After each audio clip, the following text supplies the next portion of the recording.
Assalamualaikum warahmatullahi wabarakatuh. Auzubillahi minasyaitonirrajim. Bismillahirrahmanirrahim. Hadratin Nabi Mustafa Muhammad sallallahu alaihi wasallam wa ala alihi min azwajihi wa zurriyyatihi wa ashabihi wa ahlal baiti kiramil Fatihah.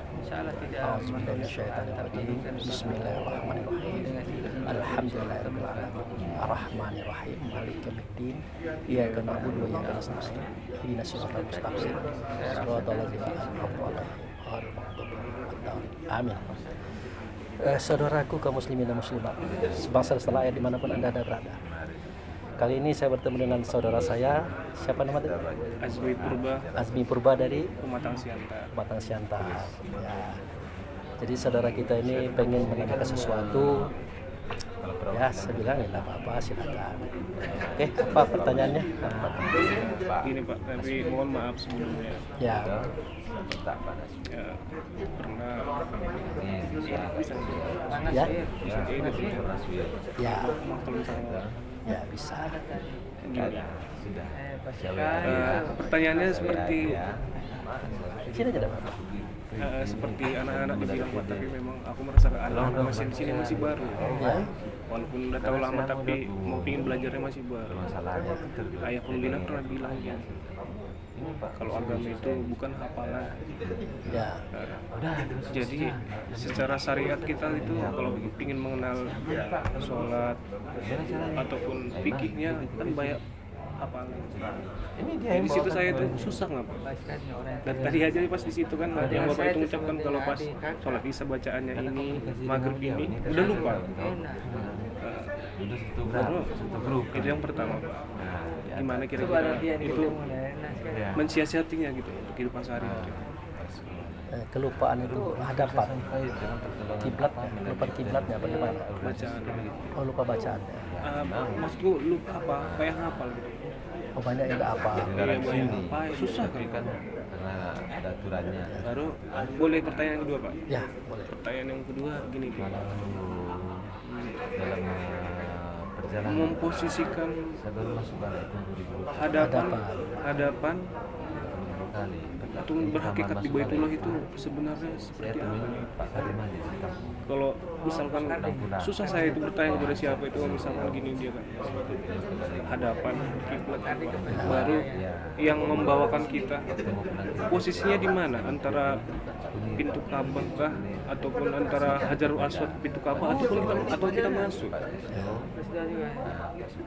itu sebenarnya saya pingin tahu karena hakikat Baitullah itu kan banyak itu artinya abstrak, seakan-akan kalau kita belajar itu nyarinya masing-masing pribadi kan Pak. Baru Itu aja. ada satu lagi, Apa? kalau dari video-video Bapak Abu Fikri sebelumnya itu banyak gitu hal-hal yang nggak pernah saya dengar ataupun saya baca gitu kan Pak, tentang kita itu berhakikat itu seakan-akan banyak tahu cerita-cerita Nabi Musa, Nabi Ibrahim, cerita gini gitu. Aku gini pernah ku dengar gitu kan ayah bilang Baitullah itu adalah rumah yang mula-mula. Jadi yang di dalam dada ini adalah ruh. Jadi berarti yang saya dapat dari situ itu mungkin satu kesatuan ya, saya gitu. Maafin, satu kesatuan. Berarti Allah sama kita satu kesatuan, cuma sifatnya berbeda. Karena Allah itu siapa, Muhammad itu siapa, Muhammad yang di sini siapa. Jadi aku gini, apa insan biasa seperti kita itu gimana melatihnya, apa bisanya sampai ke situ? Apa mungkin Pak Abu Fikri itu mendapatkan itu kan dari sumbernya itu? Bisanya kita berhakikat ke rumah yang mula-mula itu seperti nggak usah gini nyata setengah aja kayak gini gitu, bertanya gitu kepada sumbernya langsung. Kalau memang bisa, bagaimana caranya? Kalau nggak bisa, bagaimana penjelasannya? Itu aja dulu Pak. Makasih Pak. Jadi pertanyaan pertama itu masalahnya adalah sering lupa bacaan dalam sholat. Jadi begini, itu pertanyaan syariat. Bagi Allah itu yang penting rukunnya itu aja cukup, rukunnya cukup, syaratnya cukup kan. Nah, kalau masalah bacaan itu Al-Fatihah saja seandainya tidak ada lagi yang hafal ya cukup. Satu. Yang kedua, kalau ada surat yang mana yang hafal saja tidak apa-apa. Nah, kita kan tidak pernah diuraikan kenapa membaca surat. Al-Fatihah wajib kan? Nah, kenapa membaca surat? Ya kita kan punya selera. Kita pengen ketemu Nabi Yunus. Kita pengen ketemu Nabi Nuh atau Nabi Ibrahim. Logikanya kan tidak masuk. Ya kan? Nah, jadi orang tua kita bilang, Subhanallazi asra bi abdihi lailan minal masjidil haram ilal masjidil aqsa allazi barakna haulahu linuriyahu min ayatina. Kata orang tua kita, yang maha suci dia ya, yang memperjalankan hamba dari Masjidil Haram ke Masjidil Aqsa. Untuk apa? Linuriyahu min ayatina, untuk kami perlihatkan kepada mereka itu ayat kami. Nah, jadi orang tua kita masih tahu tempat kita belajar di situ. Asal kita tahu mana Masjidil Haram, mana Masjidil Aqsa, asal kita tahu itu, ya dah masuk situ kita. Makanya kalau kita baca tabat yada abil lahab wa tab, artinya kita pengen bertemu dengan Abu Lahab itu kayak apa wajahnya. Janji Allah mengatakan li ini akan kuperlihatkan. Itu salah satu kenapa kita disuruh baca surat. Aku pengen lihat Nabi Nuh, baca surat Nuh. Pengen lihat Nabi Ibrahim. Pertanyaannya apa kelihatan? Kelihatan. Itulah salah satu kenapa kita disuruh baca surat. Karena kerinduan melihat kejadian. Ya kalau tidak kelihatan, bagaimana kita bisa cerita sama orang? Ya. Bahkan di situ Allah katakan melalui Rasulnya, wa iz dan ingatlah seketika Ibrahim berkata pada ayahnya, Nuh berkata pada anaknya, Musa berkata pada kaumnya. Disuruh kita ingat. Alasan Allah dan Rasul nyuruh ingat itu apa? Kalau bukan kita ada di situ. Kalau bukan kita bersama di situ pada saat itu. Yang kita lupa, kita bertubuh apa belum? Kalau kita belum bertubuh, berarti kita melihat itu di Baitullah, di tempat sejati kita. Kalau kita sudah bertubuh, berarti kita pelaku sejarah dong gitu. Nah, lari dia reinkarnasi. Nah, gitu kan? Nah, itulah kenapa kita disuruh baca surah. Kami tidak perlu Pak Abu lihat cerita-cerita itu, kami mau Al-Fatihah saja, tidak apa-apa. Kalau persoalan hafal menghafal. Nah, yang terpenting adalah ya kita bertemu dengan Tuhan itu pertama kali dianjurkan. Wa min haitsu kharajta fawali wajhaka satrul bil haram. Itu yang pertama kan? Dari mana saja kamu keluar, dimanapun kamu berada, Pak. Alhamdulillah.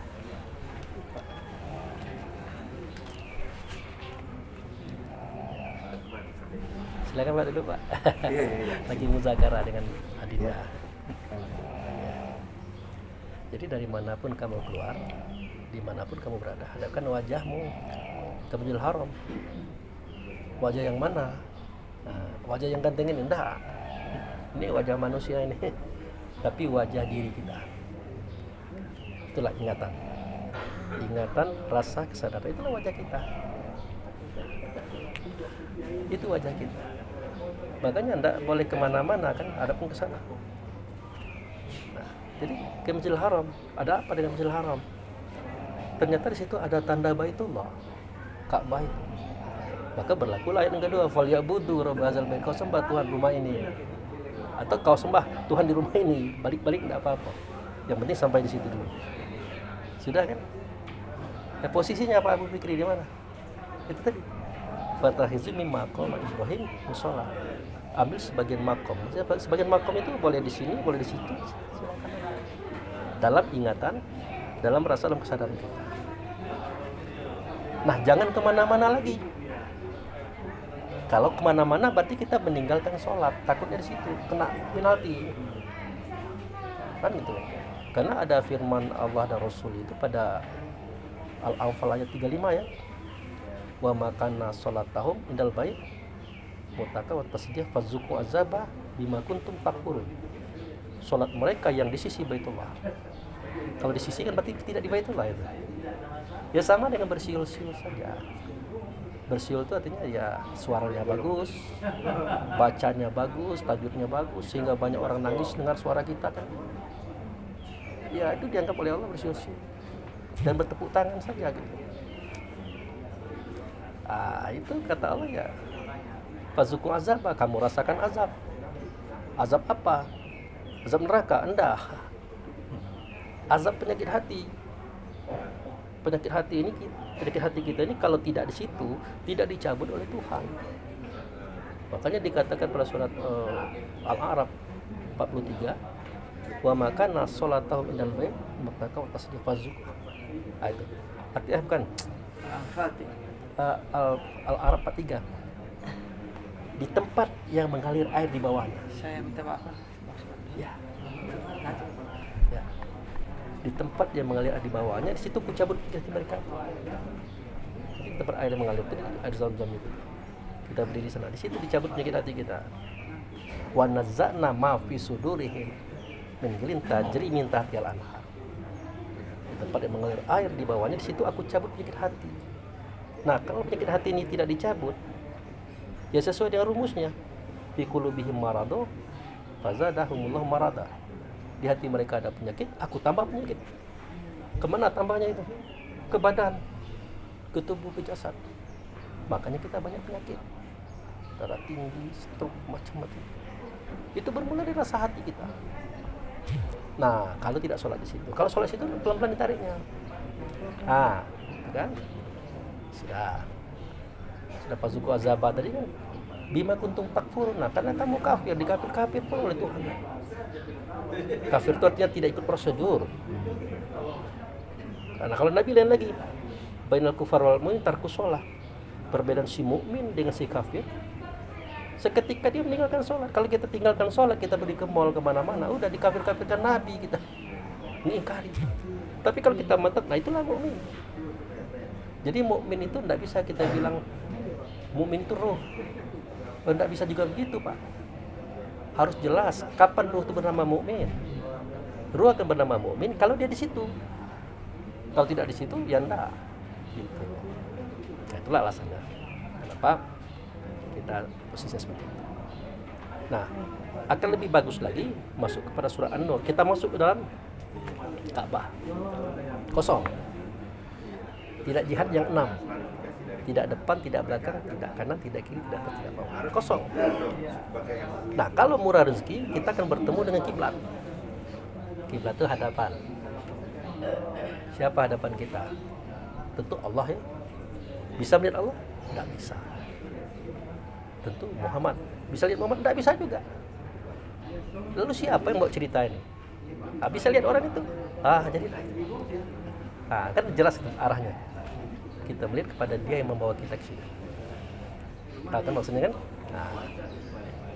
Sampai orang tanya, Pak Abu Bakri itu kajian berbahaya. Enggak, saya bilang tidak ada bahayanya itu. Kenapa? Karena Nabi Musa punya pengalaman kayak gitu. Kan sering saya putar dalam video. Waktu Musa ketemu dengan Allah, tulisannya begitu. Lalu Allah tuh ngomong, Innani anallah la ilaha illa ana fa'budni wa aqimsholah li dzikri. Sesungguhnya aku ini adalah Allah. Tidak ada Tuhan, akulah dianya. Oleh karena itu, sembah oleh kamu akan aku dan dirikan sholat. Dalam sholat nanti yang kau ingat aku ya, berarti dia sosok, punya rupa, punya bentuk, punya suara, punya kata. Tapi dia ngomong Allah, Pak Abu Bakri. Apakah benar Allah punya bentuk, punya rupa, punya suara, punya kata? Enggak juga. Lalu siapa ini? Inilah dia, wujud serta Allah. Yang dia menyuarakan, yang dia mengatakan kata Allah. Makanya dia dengan Allah itu satu, tidak bisa dibedakan. Dalam hal apa? Kata Allah, suara Allah, kata Allah, perintah Allah, larang Allah, itulah yang dia sampaikan. Sama. Makanya tidak bisa dibedakan. Kemudian dia satu dengan Allah, tidak pula bisa dipisahkan, tidak bisa diceraikan. Tidak mungkin Allah ngomong langsung dengan kita, Pak. Pasti Allah melalui perantara atau Rasul tadi. Makanya tidak bisa dipisahkan. Ya, jangankan dengarkan suara Allah, ada mayat yang di dalamnya itu ada ruh terjebak itu, yang ngomong mau dibawa kemana aku, mau dibawa kemana. Itu kata Rasulullah, kalau kita dengar mati kita. Mati. Sama dengan kisah Nabi Musa mau lihat Allah. Nah, semua ulama ngomong Musa minta lihat Allah. Benarkah? Ya benar. Tapi benarkah Allah itu memperlihatkan dirinya? Tidak. Allah itu memperlihatkan nurnya. pertanyaannya lagi, benarkah Allah itu berikan nurnya? Tidak juga. Nurnya itu, Muhammad itu memperlihatkan kepada Musa dirinya sendiri. Nurnya Musa itu dikeluarkan, ruhnya Musa dikeluarkan, meledak. Gunung itu meledak. Gunung melihat roh Musa itu meledak. Gunung melihat roh kita meledak. Terlalu tinggi melihat nur Allah. Lalu bagaimana itu Allah memindahkan nur dari Baitullah ke dunia sehingga kalau terlihat oleh gunung kan meledak? Iya, dihijab, ditutup. Jadi alam semesta tidak melihat ruh kita dibawa ke dalam tubuh. Maka tubuh kita ini hebat, dia mampu menampung ruh itu. Walaupun kecil kayak gini kan hebat. Tidak hancur dia. Kalau gunung bisa hancur. Tetapi kalau dia ini mengamuk, tidak diarahkan, kita hancur. Nah, itu cerita tentang kiblat. Nah, kemudian apa lagi tadi yang ketiga? Yang ketiga, saya lupa tepatnya di surat apa itu Pak. Yang dibilang itu Baitullah itu dibangun Allah. Allah yang bangun itu rumah mula-mula. Ya, Jadi kalau kita kaitkan senang. kalau kita kaitkan itu dengan kita manusia di sekarang ini kan belajar mengingat lagi kemana kita akan pulang dengan latar belakang yang berbeda-beda ataupun masa lalu yang berbeda-beda gitu. Apakah memang kan dibilang Allah itu maha bijaksana, maha baik. Inilah masjid inilah, jangankan roh masjid ini di sini kita. Apa bisanya kita di sana itu berhakikat itu enggak pun kayak gini setengah dari seperti ini kita tuh berhakikat di sana gitu. Soalnya susah itu berhakikat rasanya itu. Walaupun udah berusaha semaksimal mungkin, tapi keluar masuk. Apa mungkin bisa terjadi ataupun kayak mana gitu Pak? Bisa nggak itu kira-kira? Jadi Allah ini kan toleransinya tinggi. Dia itu sebenarnya bukan lihat kita kusuk, enggak, tapi diharapkan kita kusuk. Kita mau aja datang seketika dia bilang, sudah cukup itu. Siapa tadi namanya? Azmi sini. Antum datang saja. Bagi Allah sudah cukup. Enggak perlu sebenarnya ya, kalau bisa khusyuk ya. Tapi datang aja udah. Bagi Allah kita kusuk juga manfaatnya apa? Untuk meringankan pemikiran, jangan sampai tegang. Hayya 'alas shalah, wahai hambaku kekasihku kesayanganku, datanglah kepadaku, berhubunglah kepadaku. Tergetar tidak hati kita itu datang? Hayya 'alal falah, untuk kemenangan kamu. Tergetarlah hati. Kalau sudah tergetar, bagi Allah itu sudah cukup. Tapi kalau bisa lebih dari itu, ya lebih dari itu. Jadi untuk azmi ya itu aja dipegang. Tapi pelan-pelan nanti dia akan lebih sendiri. Nah, masalah rumah tadi benar. Inna awala baiti wudi alinasi lalazi bibaka. Sesungguhnya, nah, kalau sudah sesungguhnya itu kan taukid, pernyataan tek gitu. Nah, rumah yang pertama kali, kalau yang pertama kali kan ada yang dahulu daripada itu. Aku yang bikinnya kata Allah. Lah kalau aku yang bikinnya bukan tukang, bukan Ibrahim pula juga. Itulah rumah di Bakah. Nah Bakah ini gimana? Bakah ini di luar sentero alam. Tidak ada hubungannya dengan dunia ini. Dunia ini kecil. Hancur dunia ini, Bakah itu aman-aman. Itulah negeri awal, itulah negeri akhir kita nanti. Bakah itu. Nah, diberkati Bakah itu ya, wajar diberkati karena tidak ada hawa, tidak ada nafsu, tidak ada dunia, tidak ada setan situ. Hudalil alamin, petunjuk bagi alam semesta. Kita kan dulu pernah saya putarkan sebuah video langit, bumi beserta isinya. Itu kan di dalam dirinya mereka itu sama dengan kita. Ada videonya di situ. Nah, jadi saudara kita semua itu. Kalau kita tahu dia saudara kita, terjadi gempa apa-apa kita aman. Jadi ilmu kebatinan tidak jauh. Pak Abu, saya kena paku, tapi saya tahu hakikatnya. Waktu itu Anda lupa Tuhan. Kalau Anda ingat Tuhan, pakunya mikir. Ya, aku pikir ini misalnya kan. Jadi kalau Anda bersalah, Anda harus dihukum mati, harus tembak mati, tidak apa-apa, silakan. Biasa itu. Misalnya kita tidak bersalah kan dihukum mati, tidak apa-apa. Ya sih biasa. Mau ditutup pun tidak usah ditutup. Tonton aja. Dia kira kita masih hidup juga, padahal kita udah keluar. Yang hidup itu siapa? Yang hidup itu jiwa kita. Tar pernah mati kita. Kata dia mati. Padahal kita tidak pernah mati. Sejak kapan kita mati? Nah, itu kan. Nah, jadi rumah yang pertama kali aku yang membuat adalah di Makkah.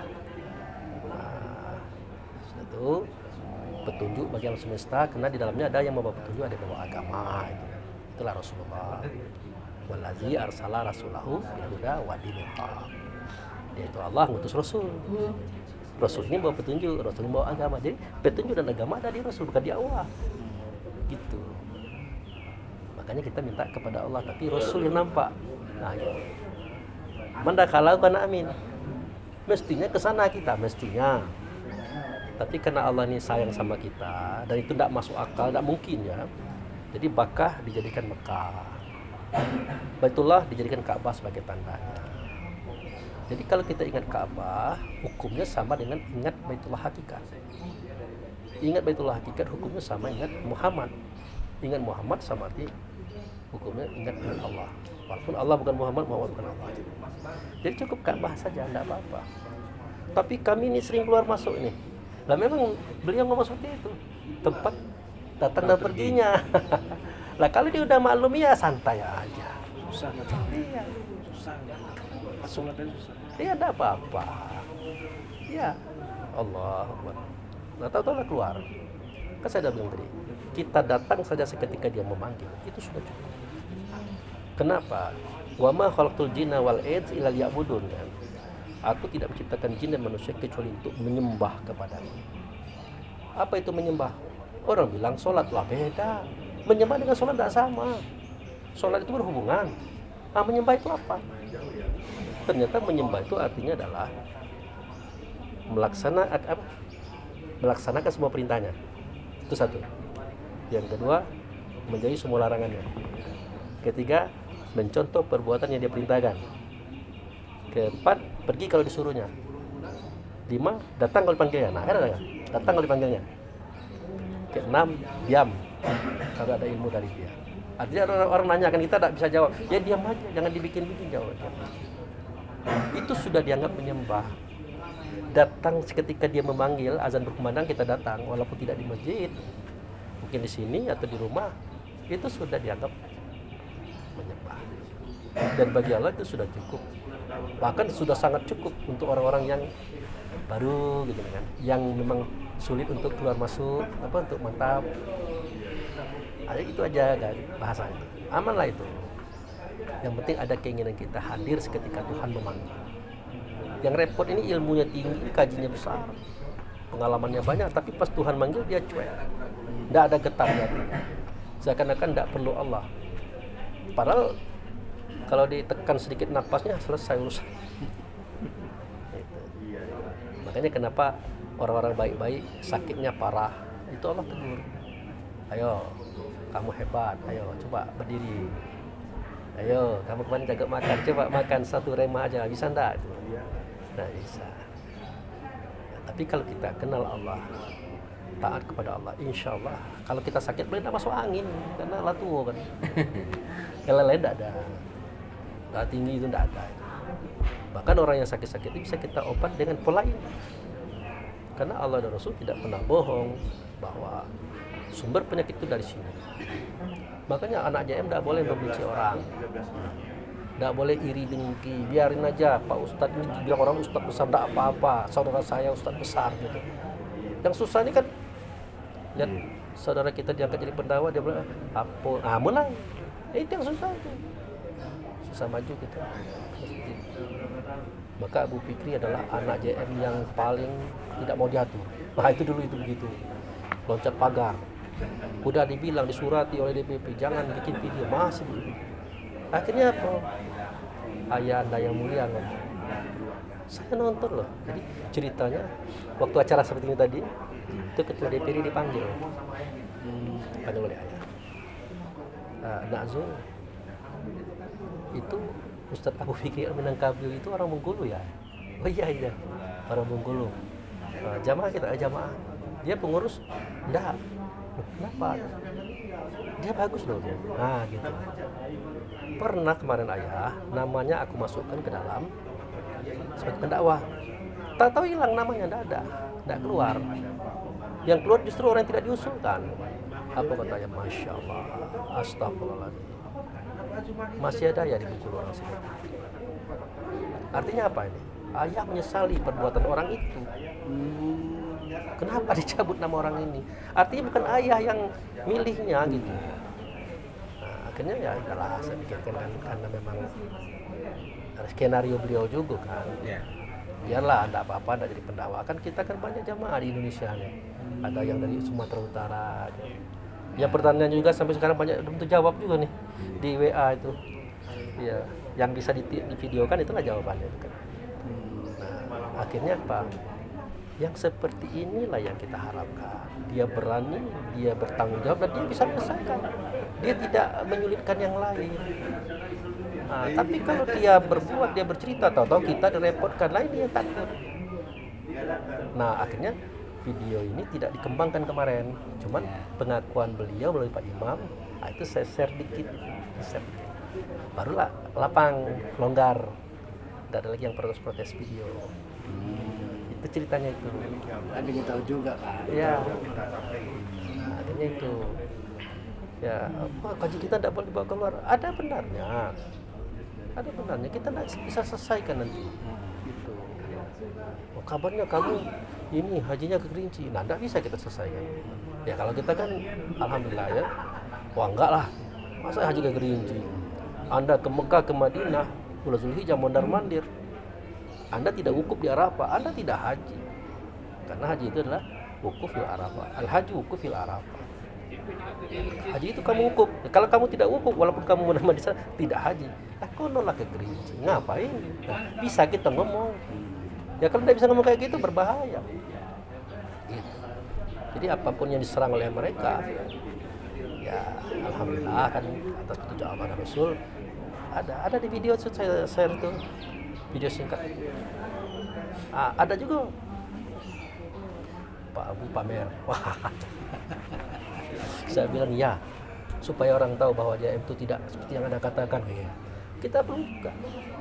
Sampai sekarang Pak MUI ya, karena ini video ya. Nggak pernah lagi dia ngundang kita. Nggak mau. Kenapa? Ya persoalannya itu berat. Kita minta waktu 5 jam.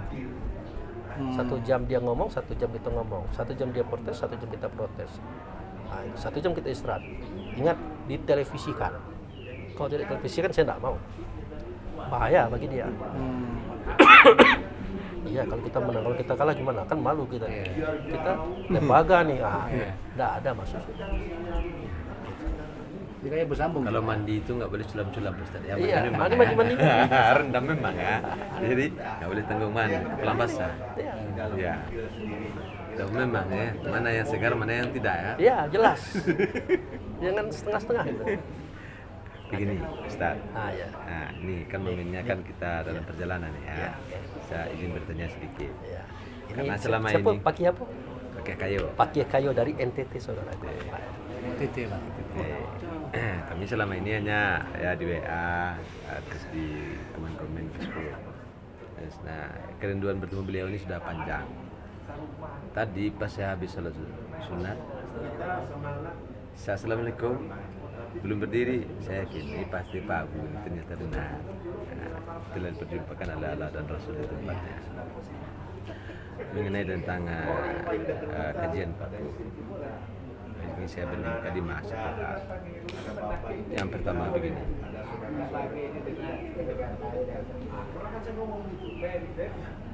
Beliau mengatakan sesungguhnya kita hidup di dunia ini hanyalah bersenang-senang saja. Ya. Maka untuk itu palingkanlah wajahmu itu ke arah kiblat yang kau senangi. Ya. Mana kiblat yang kau senangi? Kan begitu. Sedangkan kalau dari petunjuk yang ada di Al-Quran itu di surat Al-Baqarah 149 itu memalingkan wajah itu kepada arah Masjidil Haram karena di sana itu adalah kebenaran yang datang dari Al-Quran. Ada makam Ibrahim sebagai tanda, ya, tanda itu. Pertanyaannya itu Pak Ustadz mengenai tentang kiblat yang kita sebut. Karena pada akhirnya kita di dalam sholat kita ini yang disuruh di dalam pasal sembah menyembah itu, yang disuruh menyembah itu diri yang sebenarnya diri. Artinya yang disuruh untuk menyembah itu diri yang sebenarnya diri. Tapi yang sholat itu mukmin. Kan pertanyaannya begitu. Kenapa tidak itu diri yang sebenarnya, diri itu sendiri yang sholat? Kenapa mukmin? Dan untuk itu yang dikatakan dengan kiblat yang disukai itu yang mana? Sehingga dia benar-benar sholat. Karena apakah dia sudah menyembah itu sudah dikatakan dia sholat? Atau belum? Kalau sudah, bagaimana kesudahnya? Pasalnya di mana? Karena di sini kemana kembali sembah? Ke wujud Allah yang kadim bagi wakaf. Nah itu Ustaz. Jadi tolong di sini Ustaz jelaskan tentang kiblat yang disenangi ini. Termasuk kenapa tidak dia sebelah diri? Kenapa tidak diri yang sebenarnya Mukmin. diri? Kenapa mukmin? Kan begitu. Karena tadi ada kutipan Pak Ustaz itu ada kapan dia bernama mukmin kan begitu. Iya. Nah, kenapa? Sedangkan benar kita ini disuruh mendirikan sifat sidik, amanah, tabligh, petanah. Kita mendirikan, tapi pertanyaannya apakah benar sudah berdiri? Ya. Nah, itu Pak Ustaz. Terima kasih banyak. Sementara pertanyaannya mudah-mudahan ada pencerahannya di Pak Ustaz sekarang. Siaran langsung nih. Ya. Pak Kiai Kayuri NTT. Ini tadi saudara apa tadi? Azmi dari Sumatera Utara, Pematang Siantar ya. Ini sebuah karunia besar bagi kita bersama untuk kita yang menonton video ini. Jadi seketika Rasulullah itu sebenarnya ini sebuah kisah ya. Dia lihat sahabat-sahabat itu kan doanya kan, lihat ke langit dia. Apakah memang begitu kejadiannya? Tidak juga. Jadi intinya adalah, nah kalau kita kaji umum dulu ya. Waktu itu sahabat-sahabat itu berdoa lihat ke langit. Ditegur oleh Nabi, nah gitu. Bukan kayak gitu, bukan ke langit. Hadapkanlah wajahmu kepada kiblat yang kamu sukai. Itu kan kajian umum kan. Di mana? Di Masjidil Haram. Nah, tapi sebagian besar keluarga kita dia enggak terpikir waktu Nabi ngomong Masjidil Haram itu belum ada barangnya. Masjidil Haram yang hari ini kita lihat itu belum masjid, kuil, patungnya banyak. Dalam Ka'bah itu ada Lata, Manat, Ubal, Uzza. Sekeliling itu ada 360 patung. Tempat mereka minum-minuman perempuan di situ. Ngapain Nabi nyuruh kita ngadap situ? Tapi Nabi sudah ngomong itu, Masjidil Haram saat itu. Nah kita tertipu oleh situasi hari ini tanpa kita pikir waktu itu hari yang ini gimana. Nah, itu. Jadi maksud Nabi itu begini. Aku lihat kamu itu kalau meminta berdoa ngadep ke langit. Nah, jadi langit itu adalah sebuah simbol ketuhanan. Tinggi, besar, tidak berbentuk, tidak berupa. Nah, aku minta kalian tuh kalau memohon ya kepada Allah. Ya enggak kayak gitu, enggak bisa dong nyelonong boy gitu tuh. Ada rute-rutenya. Jadi bagaimana ya Rasulullah? Enggak bisa kayak gitu. Sebelum kamu kepada Allah, hadapkan wajahmu kepada hadapanmu. Kamu senang sama dia gitu. Dia cuman ini aja dia enggak sampai gue ya, itu aja enggak disebutnya gitu. Nah, hadapkan wajahmu kepada kiblat yang kamu senang. Itu kan dirinya sendiri. Di mana? Di Masjidil Haram. Ah, gitu. Di Masjidil Haram. Kita kira Masjidil Haram yang sekarang itu. Akhirnya kenapa sahabat tidak tanya di mana Masjidil Haram? Karena sahabat paham. Masjid itu tempat sujud. Haram mulia. Dikatakan oleh orang tua kita, tempat sujud tidak mulia. Orang di tempat itu yang mulia. Siapa itu? Yang kiblat itu tadi. Simpelnya, akulah Masjidil Haram. Akulah Masjidil Aqsa. Akulah kiblat itu. Aku wujud serta Allah. Nah, dalam sholat nanti ya kamu. Ya, itulah. Kayak gitu bahasanya itu. Kenapa Pak Abu tidak berarti terang-terangan ngomong itu? Oh, lihatlah Muhammad. Nah, boleh, tidak apa-apa. Karena Musa mengalami pengalaman itu. Tidak perlu kita ngeri-ngeri ngomong hadisnya ada, ayatnya ada gitu.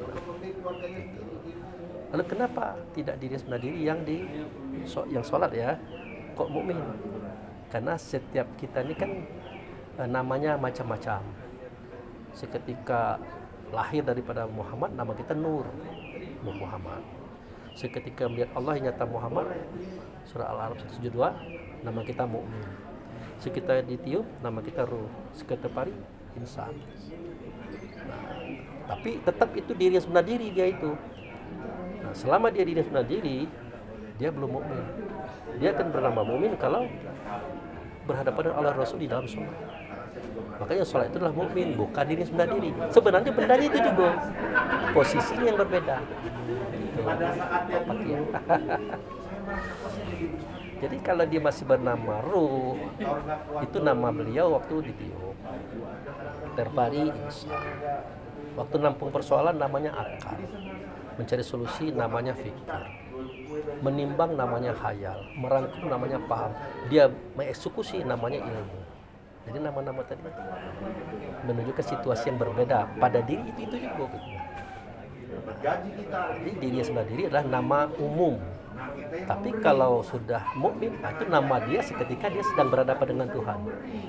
Makanya saudara-saudara kita, roh itu mukmin, roh itu mukmin. Ya, enggak begitu. Walaupun itu iya kan, tapi enggak begitu. Kapan dia bernama roh, kapan dia bernama mukmin harus jelas. Diri kita bernama roh seketika dia ditiup. Diri kita bernama mukmin kalau dia hadir di hadapan Tuhan sedang sholat. Kalau tidak seperti itu, tidak. Seperti ini. Tok-tok pintu. Pak, ya. Tagihan Bapak sudah sampai. Tagihan bank Bapak sudah sampai. Sudah 2 bulan nih Pak, tidak bayar. Nah, menampung persoalan itu. Nah, waktu itu nama kita akal. Nah, kalau kita menampungnya di Baitullah, aman, tenang. Kenapa? Ya, bayar utang kan urusan kita.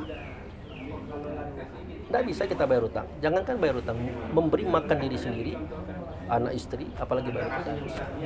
Itu tugas Allah dan Rasul. Tugas kita apa? Mencari pembayar utang tadi. Kan gitu. Itu jangan bayar utang, tidak mampu kita bayar utang, tapi mencarilah untuk pembayar utang. Nanti Allah menyiapkannya gitu. Ya, macam-macam caranya. Jangan ditanya bagaimana caranya, jangan. Itu Pak Pakiyah. Iya. Paham Pak? Inilah seluruhnya itu anaknya. Ya paham ya? Nanti di videonya nanti putar-putar jadi lampu. Sebenarnya nggak niat. Jadi kalau begitu Pak Haji, kalau yang saya tangkap ini maksud dengan bersenang-senang itu ketika berteman dengan Tuhan itu sendiri, sehingga berlaku ya di dalam surat surat ya An-Nisa ya 1 dan 3 itu ya. Nah, bersiri-siri wajahnya orang mukmin itu karena di dalam sholat ya dia berjumpa dengan Tuhannya. Nah, tapi pertanyaan satu saya lagi Pak Bu tentang Tuhannya ini. Kenapa konteksnya itu Tuhannya? Kenapa tidak Tuhan saja?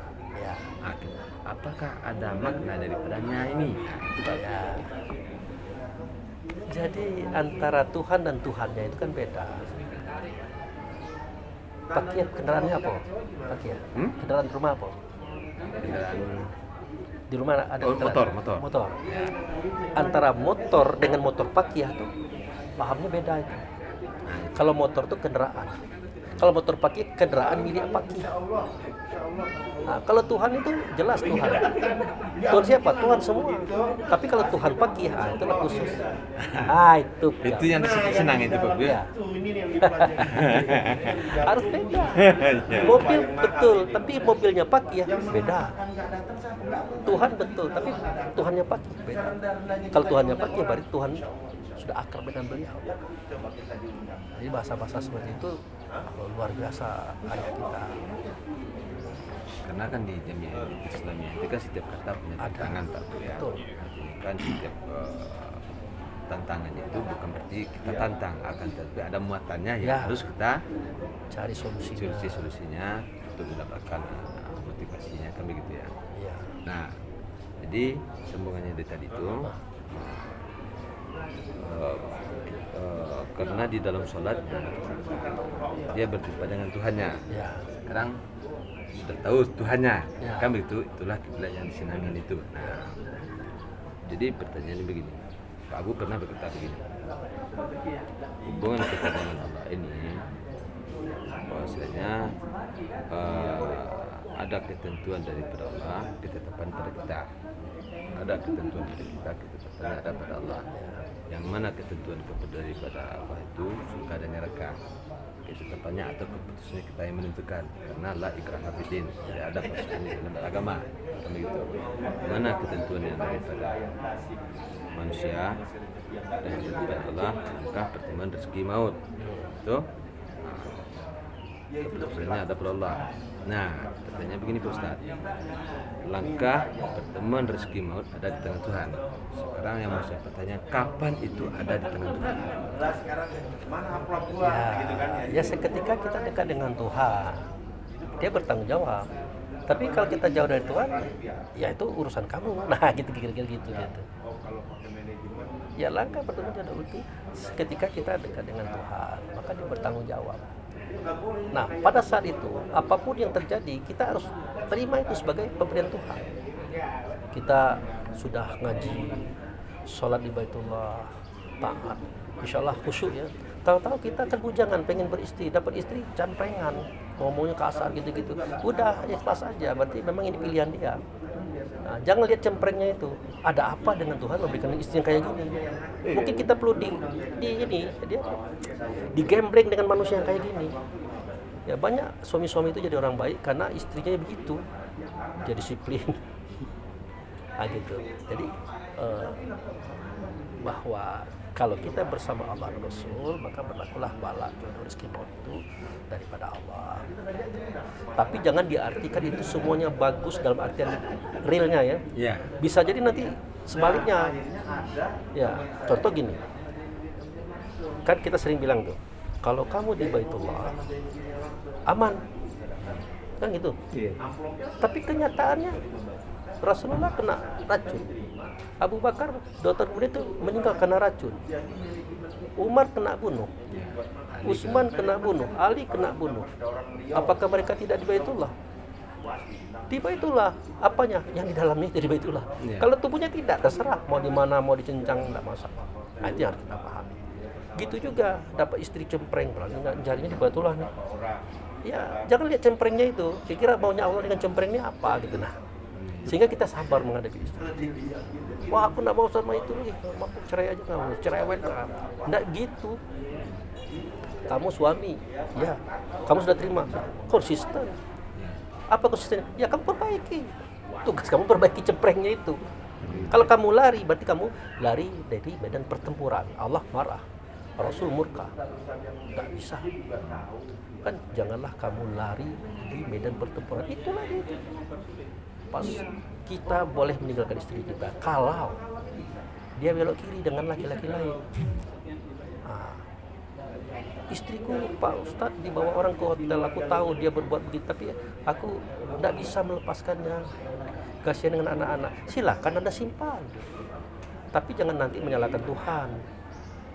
Apa yang terjadi? Setiap hari ribut. Ya tidak bisa nggak ribut. Teringat bini dibawa orang, Maka kata Allah, ada bunuh aja istrinya. Masuk dalam tanah, lemparin batu sampai mati. Dirajam kan? Atau ya tinggal. Sakit memang, pahit memang. Bagaimana dengan anak-anak? Anak-anak punya takdir sendiri-sendiri. Boleh jadi itu bagian dari takdirnya untuk melangkah kepada sifat dia. Jadi jangan pernah ngurus-ngurusin Tuhan lah. Gawat kita ini. Susah. Nah, gitu. Tapi nanti ambo lupa. Pagi itu ada penjualan. Ya. Besok di NTT tomat 5 potong di blender minimal 5 kali sehari, insyaallah kepes. Kan ada tuh di Facebook. Ini tanda ini tidak ada lagi. Tomat 5 biji ya, biji 1 hari ya di blender ya Pak. Nah, terus dari konteks tadi ada hubungannya apa hubungannya atau korelasinya tentang langkah pertemuan rezeki maut di tangan Tuhan? Apa korelasinya dengan usaha kita? Usaha kita, usaha dan perbuatan kita mengejar dan doa. Ya kita ini kalau ngajinya sudah naik menuju Allah tadi, Nabi ngomong jangan cerita tentang takdir. Kalau sudah ngajinya tinggi, nanti batal semua ceritanya. Tidak ada satu kejadian pun di alam semesta ini, semuanya sudah ditetapkan oleh beliau. Tidak ada hitam tanpa putih, tidak ada panjang tanpa pendek, tidak ada buruk tanpa baik. Kedua-duanya harus ada. Tetapi di hadapan Tuhan tidak ada buruk, tidak ada pendek, tidak ada yang ini, semuanya bagus. Cuma cara kita memahaminya aja dulu. Nah gitu. Jadi ya aku sudah berusaha begini tapi tidak berhasil, atau aku berhasil karena aku berusaha, tidak gitu juga. Makanya orang kaya itu sebelum dia lahir Allah sudah katakan dia itu kaya. Nanti pas dia lahir dia rajin itu nabung, cekatan dia. Nah ini orang malas itu Allah sudah katakan dia itu pemalas. Lahir nanti dia pemalas. Kenapa? Ya siapa yang mau jadi tukang sapu? Siapa yang mau jadi pemulung kalau tidak seperti itu kan? Jadi setiap orang dengan peranan itu dimulai dari keadaan masing-masing. Ketentuannya di sono. Makanya tadi kata Nabi kalau cerita takdir jangan, nanti bubar ceritanya. Sama dengan film. Kalau kita lihat film itu kan seram tuh. Tapi pas kita lihat orang buat film tidak enak lagi, tidak seru lagi. Apalagi kalau filmnya ada musiknya, horor, hantunya keluar tapi musiknya ada. Udah, itu pasti pocong-pocongan itu. Tapi kalau dung, wah itu dengan musiknya itu udah takut duluan. Itu permainan psikologi, permainan kejiwaan. Gitu Pak. Jadi kita bersyukur kepada Allah, kita berusaha dalam kebaikan, berjuang dalam kebaikan dan seterusnya. Lalu bagaimana dengan mereka yang berjuang dalam kejahatan, kemaksiatan? Tidak usah kita pikirkan itu udah urusan kita, urusan bos yang bikin cerita itu. Iya. Dan kita dengan mereka tidak boleh benci. Ya. Kita doakan, karena bagaimanapun ruh mereka adalah saudara kita. Nah itu. Maka kita dengan orang yang tidak baik, tidak baik. Ya. Makanya anak JM itu orangnya suka sayang, tidak ada begitu. Wah itu omongan saja, ya bisa kita lihat dari orangnya, dari wajahnya. Bapak itu tidak pembenci itu dari wajah. Praktiknya bagaimana? Ya dia pahamnya bagaimana? Nah, setiap kebaikan yang datang kepada kita itu semuanya dari Allah. Tapi cara Allah mendatangkan, bukan Allah datang memberikan. Dia menggunakan media. Tak tahu pakai ngajak makan bakso kan malam kelak tuh. Karena gini ke puasa dia. Ya. Aida lah, nanti bawa makan bakso dia. Ada soto enak. Nah, jangan main-main itu. Itu soto yang dikatakan beliau itu Allah yang memberikan. Tapi adakah Allah datang? Tidak, beliau. Tentu dengan proses yang panjang kan. Mulai dari belanja ke pasar, motong ayam macam itu. Itu satu. Lain lagi, ada kawan berutang. Waktu berutang seperti nangis-nangis. Janji seminggu, tanya lagi minggu depan. Akhirnya sebulan. Udah sebulan, baru segitu. Nah, kan jengkel gitu. Ujung-ujungnya ngajak belago lagi. Nah, kembali lagi kepada beliau. Nah, Pak Abu Fikri jangan ngomong aja, mana dalilnya? Ini kan kita kan pada dapat orang main dalil-dalil aja. Nah, kan waktu orang meninggal, kan ada baca surat tuh. Walana belu anakum bisa imin kafir baju wa naksim dal amwal wa anfus wasamarah kan gitu tuh. Itu kan udah terang-terangan Allah ngomong melalui Rasul. Aku benar-benar akan menimpakan kepada kamu lah terang-terangan yang ngomong. Contohnya sedikit rasa takut. Nah, COVID kemarin, walaupun COVID itu diternak kawan, istilah orang pasar ya, diternak kawan diserak itu biar dapat duit banyak. Itu Tuhan yang bekerja melalui mereka. Iya. Berarti membilang tadi. Nah, jangan dimarahi orang-orang Amerika Yahudi, biarlah.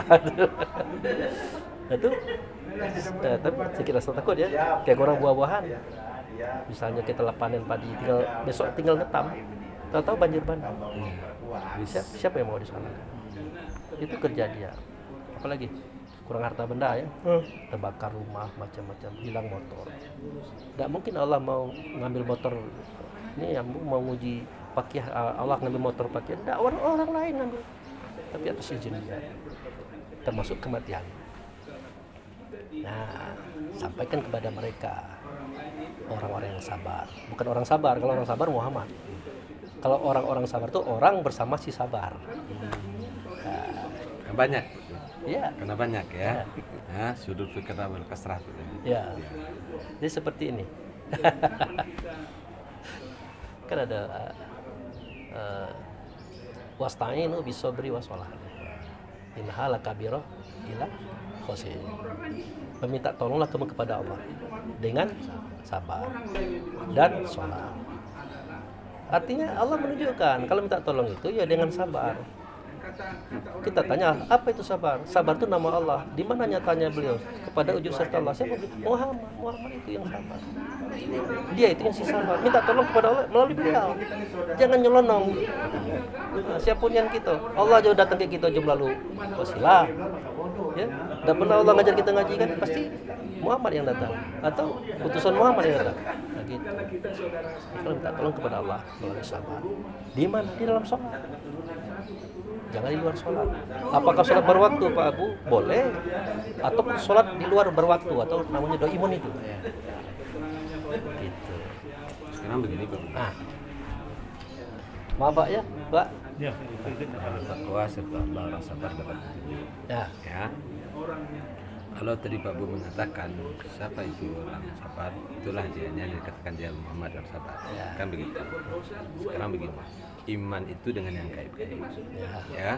Imanku dengan Allah, imanku dengan Rasul, ya, imanku dengan malaikat. Intinya iman itu dengan yang gaib-gaib. Nah, pertanyaan saya kan begini kapan? Kalau konteksnya seperti itu tadi, Muhammad itu gaib. Nah, bagaimana kita ini sekarang di dalam berhakikat itu, di mana nyatanya kita menemukan yang sabar itu. Kalau yang sabar itu adalah Muhammad, nah konteks itu bagaimana kita menemukannya? Karena gini, ada Muhammad itu punya sifat, yang bersifat Muhammad itu seperti apa? Nah, itu. Sudah terjawab itu. Masih ini Ya, ini permainan tingkat tinggi dia ini. Ya dari NTT terbang ke sini kan tinggi itu, pakai pesawat itu. Enggak pakai ini ya pakai. Oh dari NTT ini? Iya, Pak. Itu kan Jambi ya? Ya, minta tolong Semarang Jambi. Jembatannya ke sini Jambi. Karena di Jambi di sini. Sana DPD-nya belum ada. DPD belum ada Pak. Jadi begini, kita kan sering dengan orang, aku cinta engkau ya Rasulullah, gini. Nah, dia mengartikan kita kepada Rasulullah itu mencintai Muhammad bin Abdullah itu. Nah, kalau anak JM dia senyum dengan lagu itu. Iya. Nah, kamu tahu enggak Rasulullah itu siapa?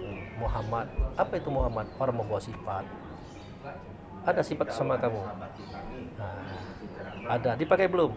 Belum. Nah, pakailah sifat itu. Kalau kamu sudah bersifat dengan sifat Muhammad, berarti kamu sudah serta Muhammad. Selesai. Itu yang dikendaki oleh beliau. Ngapain kita ngaji sifat kita enggak sifat Muhammad? Malu-maluin Muhammad aja.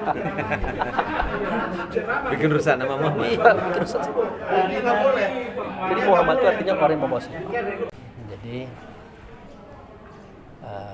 Muhammad itu serta Allah kan, yang tidak bercerai dengan Allah. 8.000 tahun sebelum Adam, dia menjadikan Muhammad nama apa itu? Muhammad Abdi dan Rasulullah. Iya. Nanti beliau ini kan turun ke dunia kan, Iya. ayahnya Abdullah, ibunya Aminah. Nah dari beliau ini kan diturunkan 4 pasal itu tadi, bumi yang berkati, surga neraka. Bumi yang berkati, aras di bumi, surga neraka, mukmin. Nah kita masuk kepada yang keempat tadi, Iya. Muhammad Abdi Rasul. Muhammad tapi dia hamba Rasul. Kalau ini Muhammad hamba dan Rasul Allah kan beda itu. Dengan Muhammad hamba Rasul. Ya kembali Abdi fi qalbi mu'min. Hambaku dalam hatimu, namanya itu mu'min. Dia menunjuk kepada kita kan. Nah kita yang mana? Nah kita yang bersifat. Kita yang bersifat yang sidik, amanah, tabligh, fatanah. Nah kita yang bersifat itulah yang disebut dengan Muhammad Abdi Rasul. Kalau tidak bersifat tidak. Walaupun kita ruh, walaupun kita datang dari dia. Nah itu. Jadi Muhammad utusan serta Allah 1, Muhammad hamba dan utusan Allah 2, Muhammad Nabi Umi 3, dan yang terakhir adalah Muhammad Abdi Rasul. Keempat. Ya. Nah itulah ceritanya tuh. Jadi bagaimana cara kita menggunakan sifat sidik, amanah, tabligh, fatanah? Nah itu ada uraiannya juga. Harus diketahui apa itu sidik kan. Sidik itu artinya benar. Siapa yang benar? Ya tentu Allah dan Rasul. Kalau kita tidak benar, cuman dibenarkan oleh Allah dan Rasul itu kalau kita mau. Makanya yas'alunaka 'anir ruh, qul ruh Min amri rabbi. min amri. Kalau bertanya orang kepada kamu tentang ruh, katakan ruh itu urusan Tuhan. Jadi persoalan ruh, problema ruh itu hanya Tuhan yang bisa menyelesaikan. Kalau dia mau, tidak mau ya dibiarkan. Makanya pada surat Taubah ayat 1, surat yang tidak pakai bismillah itu, Allah dan Rasul berlepas tangan daripada orang-orang yang ingkar. Karena dia tidak mau diurus, lepas. Nah, kita mudah-mudahan kita mau sidik, mau diarahkan, mau diurus oleh siapa? Allah dan Rasul. Tapi jangan bermimpi Allah dan Rasul datang kayak gitu. Nanti dia melalui istri kita, melalui anak kita, melalui karyawan kita. Oh, enggak kayak gitu, Bang. Kalau ngomong itu pelan-pelan lah. Jangan bersangka buruk, Bang. Ini istri kita ngomong. Kita kira istri kita juga, padahal itu Allah dan Rasul menitipkan pesan melalui istri kepada kita.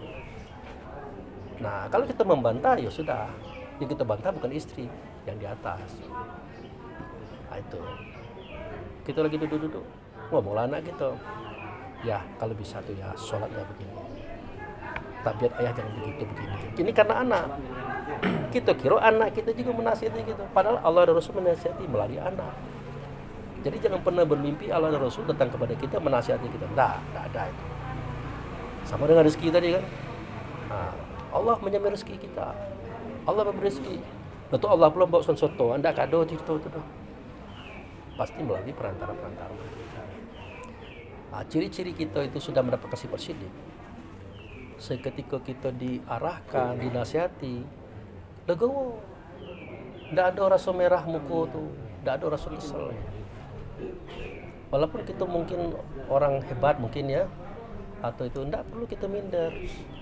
Kenapa kita tidak minder? Karena kita tahu yang menasihati Allah, Rasul, melalui anak, karyawan, istri, teman. Kadang-kadang melalui orang-orang yang tidak baik. Gitu. Kalau bisa seperti itu, sidik dapat. Kalau bisa seperti itu. Tapi kalau masih merah, mukur dinasihati kawan, belum dapat sidik itu. Belum. Apalagi nasihati itu kadang-kadang ngomong orang yang kita benci pula. Orang yang kita benci. Tambah terlempar ke orang. Iya. Jadi kita buta mata kita. Kena tadi. Iya. Kamu perlu nasihat-nasihat, urusan kamu aja tak beres. Nah, itu menandakan kita dibutakan. Masuk orang ketiga. Nah, kalau masih seperti itu, berarti kita belum dapat sidik.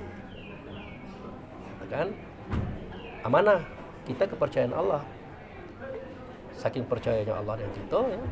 Saking percayanya Rasul dengan kita, abdi itu, menyembah itu, pengertiannya adalah menyuarakan, mengatakan, memperbuat perbuatan Allah atas alam semesta.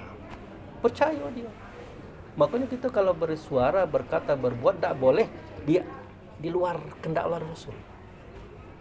Itu. Nah, kalau kita sudah melakukan itu di luar kehendak Allah dan Rasul, berarti tidak lagi mengabdi, nama itu. Lah abdi setan, abdi jin, abdi iblis. Nah, gitu. Saking percayanya itu. Contoh yang ringan tadi itu tadi masalah soto tadi. Allah nak ngasih Pak Abu soto malam kelak misal nih, ini misal, tapi jangan dibelikan ya. Kanyang begitu. Pak Abu pacarnya yang minta soto kata dia. Nah, Allah akan memberikan Pak Abu soto nanti malam. Jangan pernah kita berpikir Allah datang bawa soto, ini Pak Abu soto, tidak begitu. Dia pasti menggunakan orang-orang. Nah, jadi termasuklah itu tadi masalah amanah. Jadi Allah percayakan Pakiyah memberikan rezeki kepada dia. Nah, pertanyaannya, waktu itu Pakiyah namanya siapa? Nah, jangan tengok lagi siapa nama asli.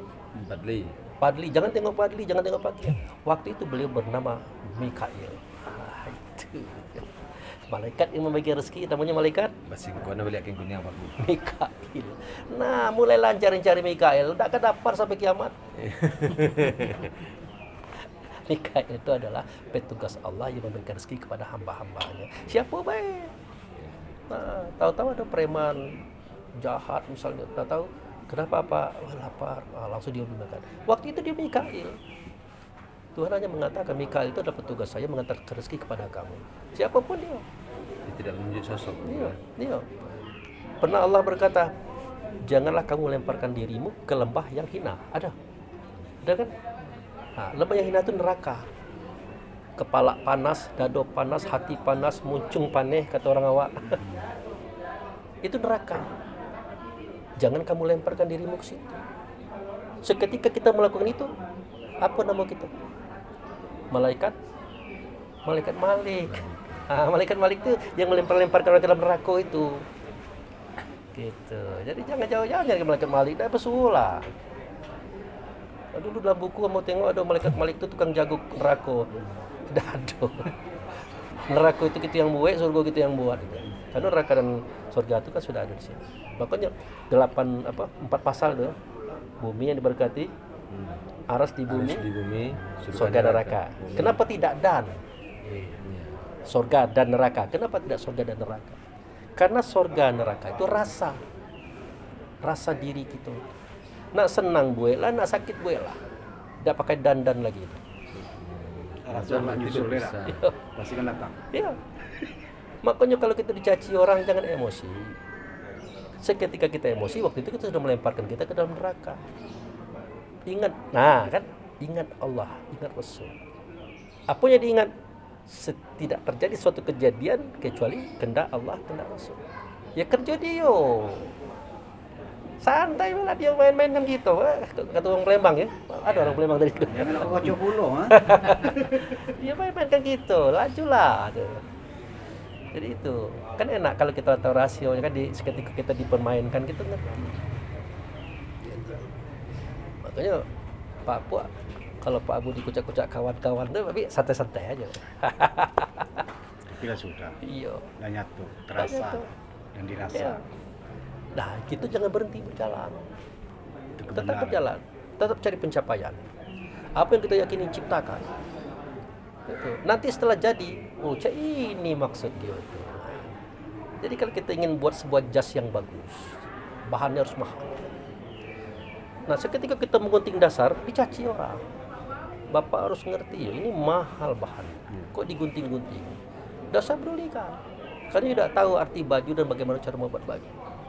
Sudah digunting-gunting panjang lagi. Dihantam pula ke jarum, tutup. Dia mesin itu. Nah, dihantam pula ke jarum. Tahu-tahu, ngapa mirip baju? Ngapa mirip baju? Dilantap pula ke besi panas. Baru digantung lagi setelah. Cak ini kena kawan. Baru bagus. Baru tahu dia, kau padek pakai aku membuat jas rupanya. Baru padek pakai tadi ngomongin apa? Membuat kerusakan di muka bumi. Kan gunting-gunting tadi kan membuat kerusakan di muka bumi katanya gitu. Ya terima baik. Memang tidak ngerti persoalan kita. Ya. Makanya kita jangan terpengaruh. Ya.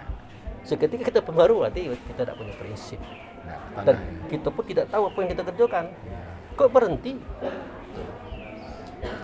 Itulah ceritanya Pak Kia.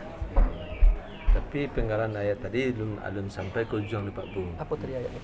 Wa ma utitum minal ilmi illa qalil. Oh iya. Yang ilal qalilnya Iya. Pak Bu. Tidak diberi dia pengetahuan kecuali sedikit. Iya. Sedikit ini pahamnya yang apa nih Pak Bu? Iya. Ya. Tidak diberi Bagaimana pengetahuan bagusnya? tentang Ah, itu kecuali sedikit. Berarti ada yang tahu tentang itu. Ah, Tapi tidak banyak. Di alam semesta ini yang tahu itu kan cuma satu. Siapa nya? Muhammad kan? ya. Yang lainnya bukan tahu, dikasih tahu. Dikasih tahu. Termasuk Pak Abu juga. Iya. Jadi ngota wae kerja di sana. Jangan ngatakan kita tahu pula, tidak boleh. Itu dikasih tahu. Makanya kita mau ngota-ngota seperti ini. Rupanya dari cerita ngota-ngota ini dia tersanok ke hati ya, menjadi semacam kekuatan batin gitu. Makanya kita jadi santai menghadapi hidup ini. Nah itu. Ya pakai jangan perlu kita yang tahu, tidak itu kita tahu, kita tahu. Boleh tambah sedikit? Boleh. Si Kak Imran. Relax. Ya mungkin aku saat apa itu penyampaian kita simak itu berbeda-beda. Ya. Pernah dengar gini kan Pak? Sering pun sebenarnya awaliddin ma'rifatullah. Ya. Awal mula beragama itu mengenal Allah gitu kan artinya lebih kurang katanya saya kurang paham. Jadi dalam beragama ini yang dibahas itu khususnya kita Mana? Izin ke bawah dulu. Oh iya. itu yang dibahas Pak dikaji itu kan rukun sembahyang yang 13. Iya. Itu sangat lebar sekali. Sulit untuk diselami karena itu aplikasinya kehidupan bukan perkara sholat saja. Ya. Jadi pingin tahu sekitar 200 meter. Walaupun apa di situ usul sholat itu sembahyang itu mulai dari subuh, zuhur, asar, maghrib, isya itu rakaatnya itu usulnya dan hubungannya kepada yang diwajibkan untuk sholat itu apa itu rakaat itu. Nah, saya kalau boleh diurut apa? Nah itu nanti sesi kedua. Itu uraiannya sama panjang kayak uraian pertama ini. Nanti dijawab itu nanti. Sesi kedua. Ya. Oke, Pak. Nah, artinya seandainya kita tidak ketemu nanti saya bikinkan video. Iya, Pak. Kan ada itu Zohor dulu kan, 4. Zohor itu nampak itu Zohor berarti Zohir. Ada yang dizohirkan Tuhan. Asar, Maghrib, Isya dan Subuh. Nah itu kalau diuraikan lagi sama panjang kayak video yang ini ya. Ini tidak boleh durasinya lebih dari sejam. Karena saya yakin gini kan, Pak. Makanya dulu nggak ada kepikiran, cuma gini, diciptakan manusia itu untuk menyembahku kata Allah itu jin dan manusia. Jadi sholat itu dulu sering kepikir kenapa mesti 2 rakaat, kenapa 3? Berarti ada hubungannya itu kepada unsur kejadian atau menjadikan manusia itu seperti apa? benar. Cuma nggak tahu kemana nanyanya. Ya. Waktu Zohor itu jam berapa itu? Siang ya? Siang. Panas ya. Jarang orang tahan tuh dengan panas tuh. Waktu itu dia menzohirkan api. Nah, itu simbol, api itu simbol. Dia itu bukan satu, ada 4. Nah, dia melahirkan api. Dia menzohirkan. Nah, nanti ada asar. Asar itu asalnya asri, masa. Nah, itu yang 4 tadi yang kita sebutkan. Sidik amatam. Kalau maghrib tadi itu tadi Allah Muhammad gitu. Subuh tadi dosa malam dosa siang gitu. Kira-kira cerita Isya dulu ya. Isya dulu baru subuh. Nah itu cerita nanti ada ke situ. Cuman kalau diurai dari A dia panjang. Tapi insya Allah nanti kita kan masih berapa hari lagi ya.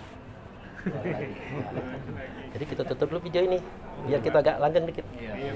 Demikian saudara-saudaraku diskusi kami di apa ini Di Masjid Hijau. di Masjid Hijau atau alun-alun ya. Pendopo. Pendopo. Jam sekarang sudah jam 8. Kita mulai jam berapa tadi? Kita mulai tadi jam 6. 6:30. Nah, berarti sudah setengah. Mudah-mudahan bermanfaat saudara-saudaraku. Demikian, terima kasih. Assalamualaikum warahmatullahi wabarakatuh. Waalaikumsalam warahmatullahi wabarakatuh. Allahumma salli ala Muhammad.